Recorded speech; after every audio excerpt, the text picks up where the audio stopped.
est parti. Alors, Patrick Buran-Steinach, je suis alchimiste et franc-maçon.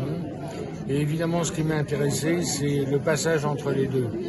L'alchimie étant l'action de se dépouiller pour retrouver la lumière, par trois états, le sel, le soufre, le mercure.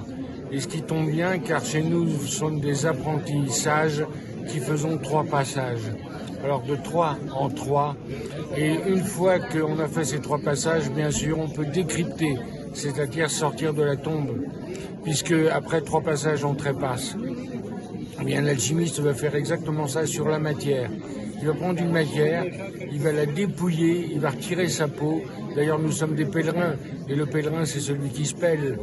Donc, autant on dépouille la matière en dépouillant un métal dans un creuset, qu'on dépouille l'homme en rentrant en loge. Eh bien, en passant d'une colonne à l'autre, du soufre au mercure, on finit par retrouver le sel, c'est-à-dire ce qui nous scelle, ce qui relie le haut et le bas, la matière et l'esprit, et c'est ce que j'ai cherché en maçonnerie et trouvé en alchimie.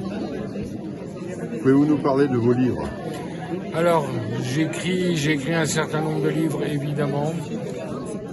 Un alchimiste raconte qui est un peu une autobiographie, qui explique comment on peut devenir alchimiste aujourd'hui, et pourquoi, à quoi ça sert.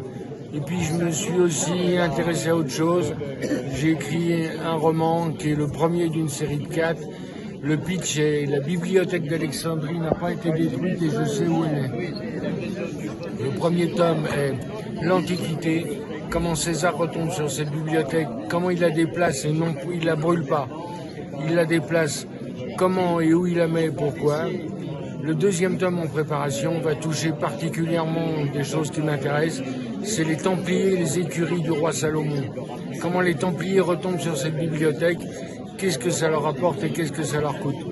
Le troisième tome sera le véritable secret des sociétés secrètes. Pourquoi toutes les sociétés secrètes naissent à Lyon en même temps? Et que voulaient nos fondateurs? C'est ce que je vais tenter d'expliquer à travers cette série de romans. Et le dernier roman sera La bibliothèque retrouvée, où elle est aujourd'hui. D'accord, merci.